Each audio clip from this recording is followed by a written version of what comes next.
Meeple Nation Podcast, episode 347, Hand Management Games. Welcome, citizens of Meeple Nation. For the next 30 minutes, sit back and enjoy. Meeple Nation is sponsored by GameToppersLLC.com. If you have a game room, or don't have a game room and have a kitchen table, if you would like to beautify that space with a gaming area, GameToppersLLC.com is a great place to go. They have all different sizes of game toppers that can fit in any space, from large spaces to even an ottoman. They have smaller game toppers that will even fit on an ottoman. They have lots of different accessories for your game toppers, different mats, all different styles. GameToppersLLC.com. Check them out. We are the hosts of Meeple Nation, and I am Nathan Howard. And I am Dave Holliday. And I am Logan Howard. And I'm Andy Holliday. Last week nobody did the pause and I was really sad. This week we're talking about hand management games. There are games that have cards or tiles sometimes that reward players for playing those cards and tiles in certain groups or orders to get the best points or the optimal use of those cards or tiles. Managing your hand means sometimes cards are played by your opponents that makes it so that a particular card or tile is more valuable at a certain time than other times, making it more difficult to know when the best chance to play this card is. Hand management is one of those mechanics that encompasses more than just what I would initially think of hand management. When we were first talking about doing hand management, I was thinking Century Spice Road, where you have all of your cards in your hand and then you play them in a particular order. But then there's all different types of games that include this mechanic to different effects. Like Hanabi is completely different than Gloomhaven, but they both have this key component to that game as well. So another episode where we get to talk about Gloomhaven. It's just one of those games, and it's because I've actually had a chance to play it that I can, instead of going, I can agree with you with actual knowledge. Yeah. Gloomhaven is an interesting mechanic. So you have all of your cards in your hand. So there's no randomness. You know everything that is in your hand. And then on your turn, you're going to play two of those cards. And you're going to play the top half of one and the bottom half of the second one, depending on those numbers out of the group who has initiative, who goes first, compared to each of the individual monsters. Also, the other thing that you have to worry about is that some cards have a one-time use, and some cards you get to use often. If you ever run out of cards, you die. Your Exhausted. Cards are your life. You're exhausted, yeah. Cards are your lifeblood. And the way that Gloomhaven handles it is an exceptional example of hand management game. On a completely opposite scale, just like you mentioned, Logan, Hanabi. Which I think they've mastered the hand management style in that game as well. It is so wonderfully frustrating to play that game, I think. Hanabi, you're presenting a fireworks show for the audience, and you're trying to put on the best show that you can. Everybody has cards in their hand. The problem is you can't see them. Only your opponents can see your cards. Have you played this game? I have not played Hanabi. And you've played this, right, Dave? I can't recall. I don't think they have. We played, and it's been a while. We've played it a couple years ago. Hanabi is a good game. So wonderfully frustrating because when you play it, everybody else knows all of your information, but you don't know it all. So you're presenting the fireworks show as Nathan was talking about. Depending on player number, it's 4 or 5 colors, and you have to play in numerical order 1 through 5 in each stack. And each time when it comes around to your turn, you can either play one of your cards from your hand, or you can look at somebody else's hand and give them information. Like Nathan has 5 cards in his hand, and I can pull out 2 and say, these 2 are white. This one is a 5. These 2 are 2s. Something like that. If you play them out of order, you get, I think it's out of 10 times that you can play a card out of order. You don't get the card back. Once that 10th time goes down, the fireworks show goes off. It's actually only 5. Is it only 5? And then that's when the game ends. And so then you just tally and see how wonderful of a fireworks show you've put on. There's so much complexity with such a simple card game. You just have that information. I have no idea what I have in my hand, but everybody else does. You have to balance that. Do I give information to people? Because you only have so many tokens that you can give information. And once you run out of tokens that allow you to provide information, then somebody's got to play a card. And the only way that you can get tokens back to then again allow you to provide more information is that somebody has to discard a card. You have these 5 colors. I believe there's 4 ones of each color, and then I think it's... it gets less and less. So like 5 only has 1 number of each one. 4 ones, and then 3 2s, 3 3s, 2 4s, and only 1 5. If I'm recalling correct, I could be off on that. You want to play these cards in order. I want to get you, Andy, to play your red 1. And then I want Dave, I want you to play your red 2. And then I want Logan to play his blue 1.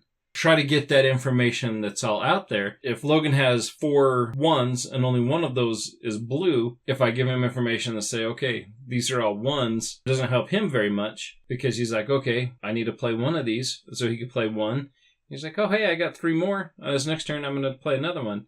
Bummer for us. 3 of those were white and 1 of them was blue. If he puts a card in play that has already been revealed, is already in our display, then that counts against us. We have a fuse that goes off, and then once the fuse hits that 5th spot, then our fireworks show starts. Total up our score and see how well we wowed the audience. Very tough to obtain a perfect game where you have 5 stacks of 1 through 5.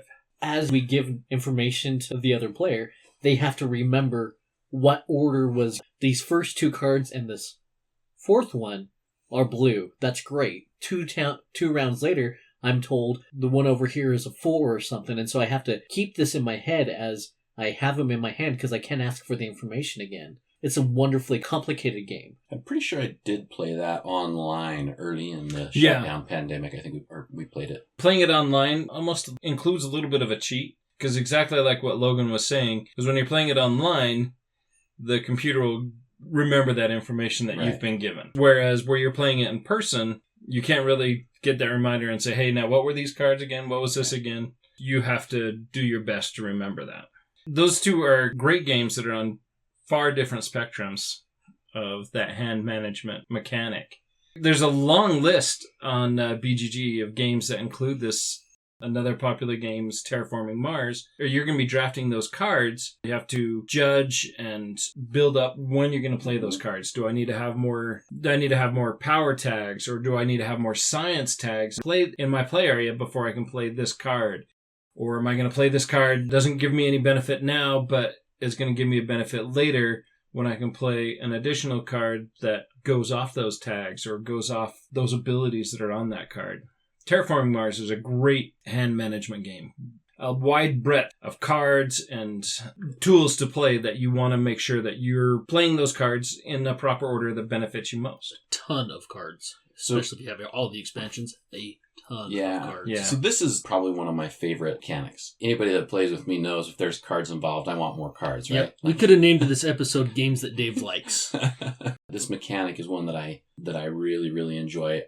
If it's a game with cards, that's one thing everybody knows. Oh, Dave wants more cards. If there's an action I can take that's going to get me more cards, I'm most likely doing it because I want to get all of those options like you're talking about with Terraforming Mars. When you have more ways that I can try and craft a cool strategy to use those things together to accomplish different things. The longer your turn is. Yes.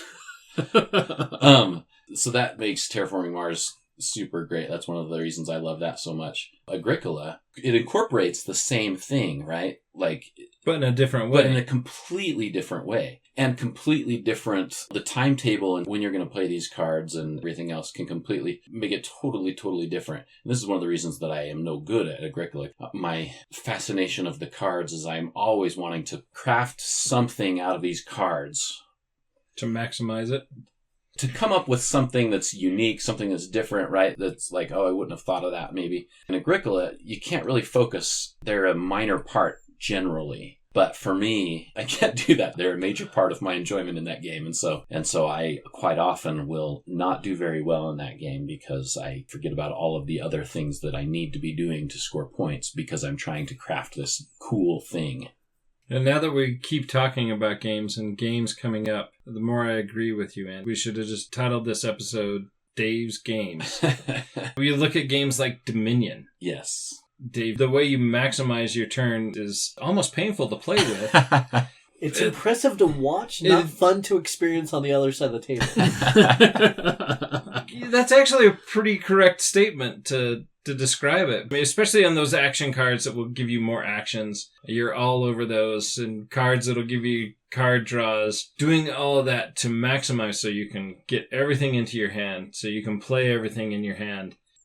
I don't think you're alone in that feeling, Dave. I think this mechanic shines for a lot of people. Being able to get those cards to maximize off each other, to get those cards to interact with each other, to build and to enhance each other. You talk about that building something with those cards. I think it's a big motivation for a lot of game players. Yeah. You brought up Dominion. It reminded me of Dominion with Andy and Sabrina one time. Was it Sabrina's last time she played Dominion? That's what I was Might asking. have been. It may have been. Might have been. I did that thing you're talking about, right? And I avoid buying the point card. Generally in Dominion, if the cards are right, I'm going to build this amazing engine that will allow me to avoid buying any point cards until one turn I can basically buy them all. There's one setup that we had it was a dream for me. I can't remember all the cards we had in it. We had the King's Court, which basically gives you play the King's Court, and then the next action card you play, you resolve that card 3 times. We had that in there with a couple of cards that reduced the cost of buying cards and cards that gave me extra buys. Yeah, you had the Peddler. I think we had the Peddler in there too. Yeah, it was a crazy game. And I ended up buying, I don't remember, 8 or 9 of the colonies in one turn. Holy cow. And it was also one of the games, I can't remember which card it was, but there's a card that gives you a point for every card that you buy. And I raked in a ton of points. I ended up in one turn scoring over 100 points and winning the game. I didn't think that was possible in that game. You should definitely proofread the cards if you're going to play with Dave then. Only allow so many of those type of cards in. Heck no. So there's a couple of other games that actually come to mind as we're talking about in different ways of hand management too, is Shadows over Camelot and Battlestar Galactica. They're different because I think they're more about when to play certain cards instead of managing it. Which I guess is the same thing. But it is the same thing, yeah. In my head, it's different because if I'm the trader in Shadows over Camelot, it's very limited the damage I can do to the rest of the knights. As I play the trader, probably the most effective thing I could do is find the good cards in the deck and just hold on to them. Because if they don't get into the discard, they're not available to the other knights. It's almost the same thing with Battlestar Galactica. Is there's only one card that's a level 6 card out of each of the different decks. They're amazing. And if you're the trader, you do not want them to be used. One that comes to mind is an engineering card in Battlestar Galactica that you build a nuke, which you only get 2 nukes to start the game, and so then you have the option of adding a third, and that's it. I mean, if that card comes around again, normally when we play, those blue cards don't get shuffled around that much. If you're the trader and you're able to take that card off the table, so amazing. Shadows of Camelot and Battlestar Galactica are both very good examples of hand management. For me, Shadows over Camelot, I love to get Lancelot armor, regardless if I'm the trader or a loyal knight. It has the opportunity to go for that despair deck, and you get to look at 2 cards. And so you get to manage what despair cards and which card the players or the knights are going to interact with.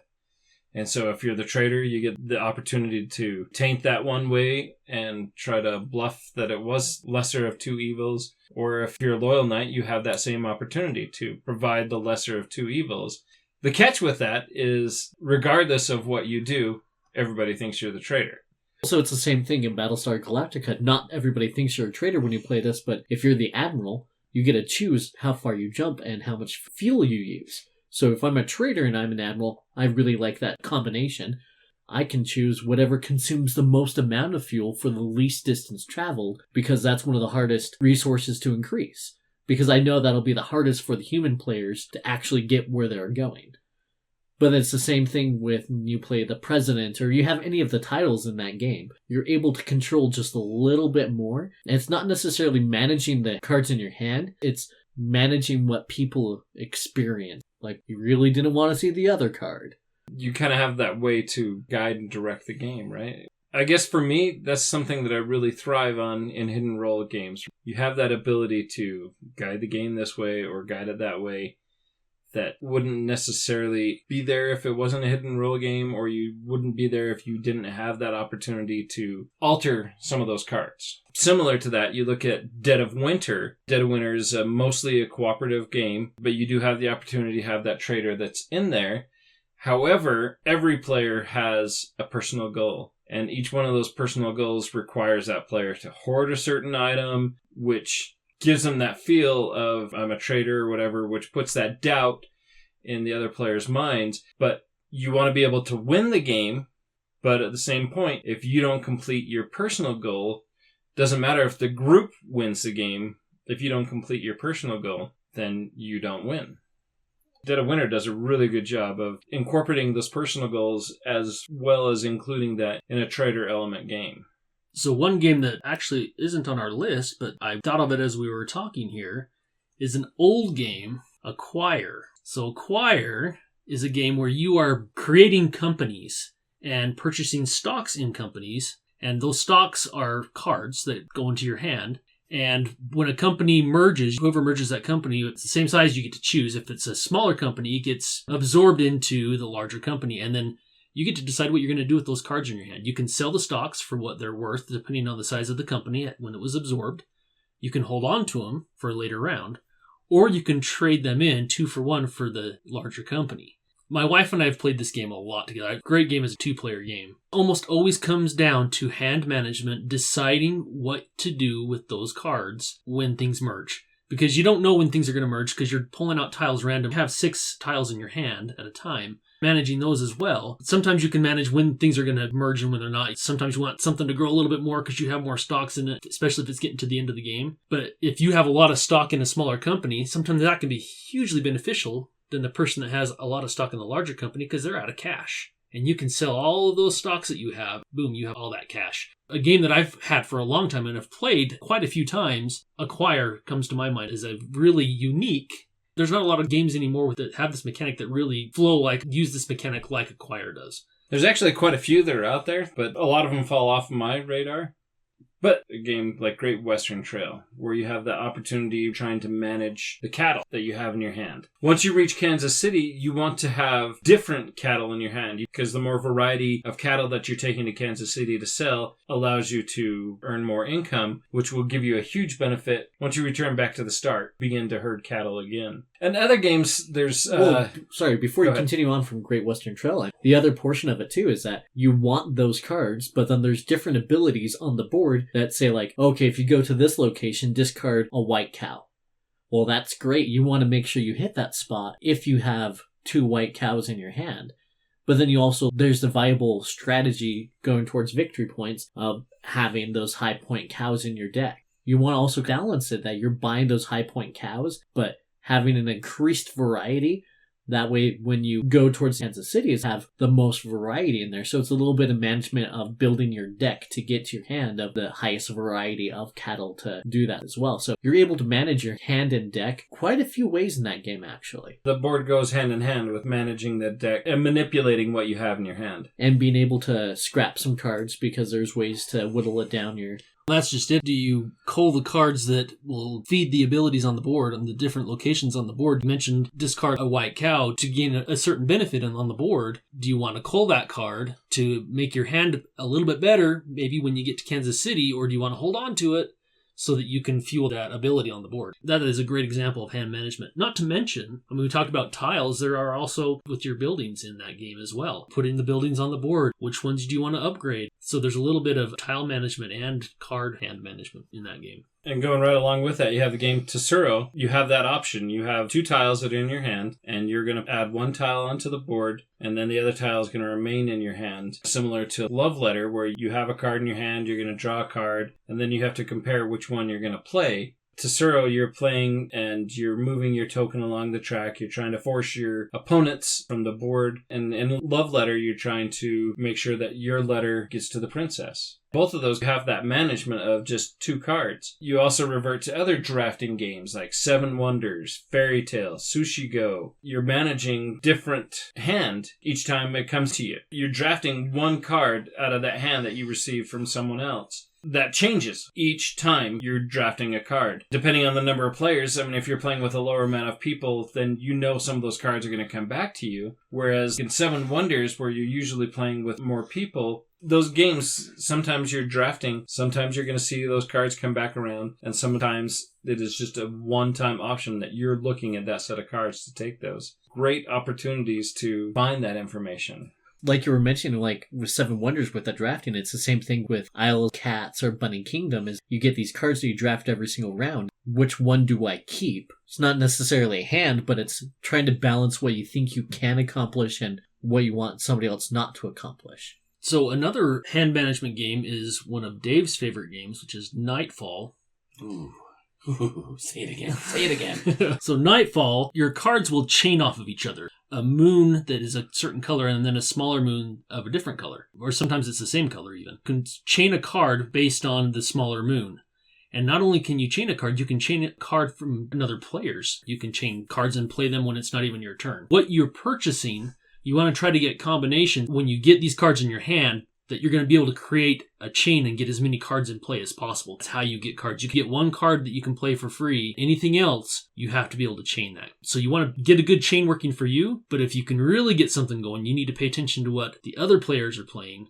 Because if you can get to where you're chaining on other players' turns as well, you can really get a lot of cards in front of you and just dominate in that game. That's the mechanic that Dave loves in that game, is the chaining. We need to play that game I just again. suck at it so bad. Wait, you suck I want at to, it? yeah, so bad. I'm being sarcastic. He hates that game because of the chaining abilities. I don't hate it. It's a good game. I recognize it as a good game. I just After he was talking about Dominion, you would think that just goes right into his He game. wants that's to why like I it, get so but- frustrated with it, is because it doesn't work the same way. And I have all these grand plans, and then I realize, crap, this doesn't work the way I thought it did every time.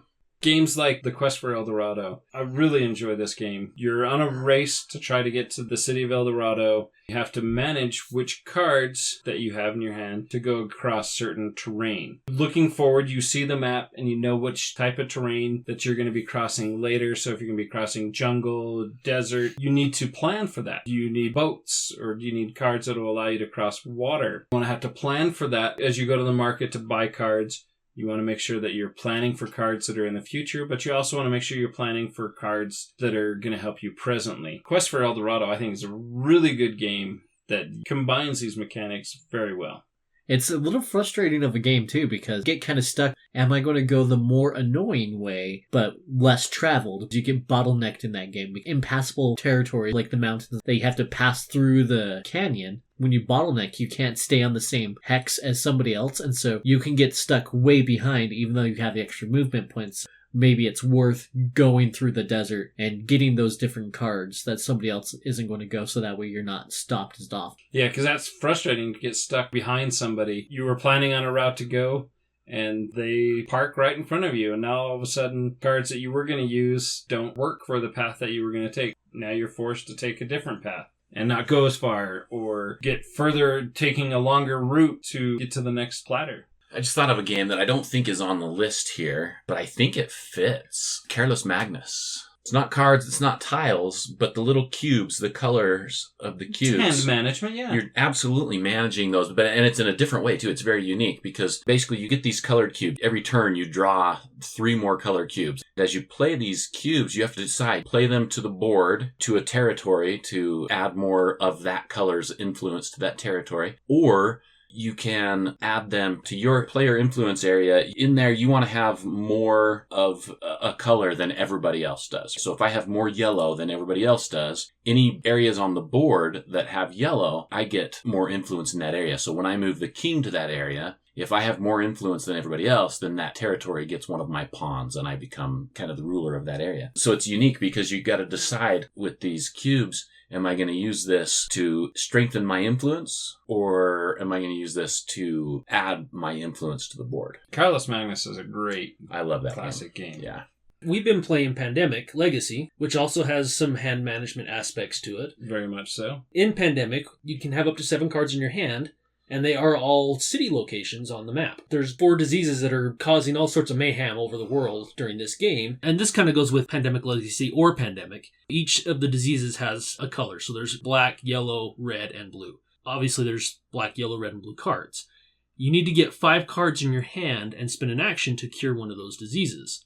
Also, you can use those cards to travel to different locations on the map. Those cards, they're not always just used for diseases. You may need to travel somewhere because you've had an outbreak and you need to get over to that area. That may be my 4th black card, but I got to get over to Asia or Eastern Europe, which is where the black diseases are. Things are going to get out of control there if I don't get over there. So is it worth that sacrifice to give up that black card when I'm so close to being able to find a cure to stop an outbreak from occurring? Especially when you're down to the end of the game, where it becomes a much larger risk of losing the game because it's going to outbreak, going to be able to find that 4th cure. Even just you're running out of cards. Yeah. You also have the opportunity to use those cards to build building. There's several things that you have to decide, what am I going to do with this card? So, yeah, that's true. The hand management in that is awesome. And I know in the Legacy version, it adds a little bit more twist to that. The other point of Pandemic is that it's a cooperative game and all that information is open information. So you know what everybody has and you know what everybody's trying to manage, not just your hand, you're trying to manage other people's hands. If I can get into the same city as Logan and Logan has that city's card, Logan can give that card to me. That could push me to 5, it could push me to 4, it could push me closer to finding that cure. And Pandemic does that really well. Pandemic is a very successful chain of games a lot of people really enjoy. Well, I think they did such a good job with it because it's open information, yet the game is still challenging. Everybody has everything. It's all open, yet sometimes you lose that game. It's done very well. Almost completely different hand management style is Mysterium, where if you're playing the Ghost, you're going through these cards and you're trying to send these visions out to all these mystics to try and give them information to get through the game. At the very end of the game, you need everybody to make one guess without communicating to each other about the final solution. As you're going through the entire game, there's sometimes where you find what you feel is the perfect card depicting the murderer, the perfect card depicting the weapon or the location or something. You just have to clog up your hand and save that for the last round, even if it takes up space, preventing those mystics getting to the end because you have the perfect card for the end. Hand management of, do I personally hold myself back to hopefully make the last round easier? Sometimes everybody sails right towards the end, and then it's hard to get through. And sometimes it's a fight to get him to that last one, and so you're really happy if you do have that perfect card, have them guess the right way. And sometimes you have maybe the perfect card to help someone guess the person, but that card will work really well for the weapon as well. Sometimes, like you say, you have to make that choice. When are you going to play that card? What I think is so great about Mysterium, it's one of my favorite games for this reason, is that it's so open to interpretation. What's perfect for me for that, being the Ghost, and I'm like, oh, Nathan's going to understand this perfectly. And I hand him like 2 or 3 cards, and he looks at this, he's like, oh yeah, obviously it's this because of this reason. And I'm like, no! I really love that about the game. You run into that same thing with like Obscurio, Dixit, One Key. That interpretation is there. Mysterium is a great game. Great game and a great struggle for that Ghost to try to manage that hand effectively. So one game that I really enjoy losing to Dave I was thinking the same thing, I think. is Balloon Cup. This is a 2-player game. It's really simple. You have some cards in your hand. In front of you, there are 4 arenas that you're competing. Depending on which side of the tile that the arenas are on, you're either trying to have highest value cards or the lowest value cards. Because the balloons go up and down. These are hot air balloons. You're going to play a card on your side, or you have the option to play the card on the opposite side. So in your opponent's area, you're vying for influence tokens that are in each of these arenas. I think we're actually still in the middle of a game, Dave. I haven't even looked at it for a long time because you were just mopping the floor with me. Every time you had a low number, you were able to play on my side on a high goal card. I have all these middled cards, and you either got all the high cards or all the low cards. 2-player game, like I said, but the challenge, the object of trying to manage those cards, do I play my high cards? Do I save my high cards? Because once one of those areas is claimed, new markers are coming out of a bag. You don't have any real way to plan for what is going to be happening next at that arena. But Balloon Cup, it's an old game. It's probably like from the late 90s. We've been playing it on... Yucata.de. This makes me happy. We've talked about some older games today. It's awesome. Balloon Cup's a great game. And Yeah. it's all about that managing the Very information. simple, but at the same time, like you were talking about, maybe out of any of the games that we've mentioned at least, Balloon Cup, which is probably the most simple, it's also the most difficult as far as the decision on, gosh, should I play this card on my stuff here? Should I play this card on his stuff there? It's A delicate balance. It is. Another one that I really enjoy, almost as old as Balloon Cup, is a game called Mamma Mia. It's a card game. And Oh, I get so frustrated in that game. This is also one of my favorites. yeah. Each player is attempting to make pizza. There's 7 pizzas that you're trying to create. On your turn, you're going to discard ingredients to the discard pile, and then you have the option to include a pizza that you're going to attempt to make. And once the draw pile is depleted, the Mamma Mia player is going to take that discard pile,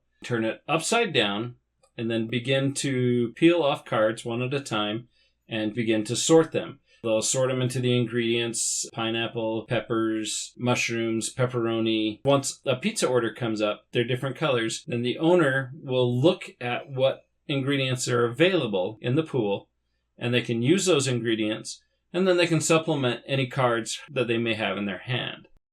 So early on, you got to try to remember what pizza order you put in there. You also have to remember, on that pizza order, I need to save this ingredient. On the next one, I think there's going to be enough ingredients, I don't need to save anything in there. But on this one, I need to have 4 ingredients. You go through the deck 3 times, and whoever's completed the most pizza orders wins. There's a memory element in the game. You have to manage your ingredients. You have to manage... At the end of my turn, I get a draw up, and I got the choice. Do I draw ingredients, or do I draw pizza orders? Fail to make a pizza order, it goes to my pizza order discard pile. You have these 2 draw piles, then you have to try to memorize or remember where your orders are going to come through. The most frustrating thing about the game, in my opinion, everybody else's pizza orders are all using the common ingredients. So it's not like I did all of my memory, I remembered all the ingredients I needed, but guess what? Nathan built this other pizza right before me and took 4 of the ingredients that I needed. Right. Now I don't have enough ingredients. Yeah, it can get crazy, this game. You do your best to remember what's out there and save the cards that you need to save, but it can get crazy. Everybody's pizza orders are identical. We have all the same pizza orders, just different colors so that we know whose is whose. But there's one that's 15 topper plus. You have to have 15 ingredients, but it will clear all of the ingredients from the board if it gets made. I mean, there's a lot of ways in which you can get burned by the ingredients disappearing, but it's fun. I really enjoy that game. So I've noticed a theme with this mechanic. Dave thinks all of them are really fun, and Logan thinks all of them are really frustrating. A lot of them, yes. So what we've learned is Dave manages his hands very well, and Logan's just got jazz hands. That is a good sampling of some hand management games. Next week, we're going to each dive into one. We will be discussing 4 games. Until next time. We'll see you managing your hand at the game table.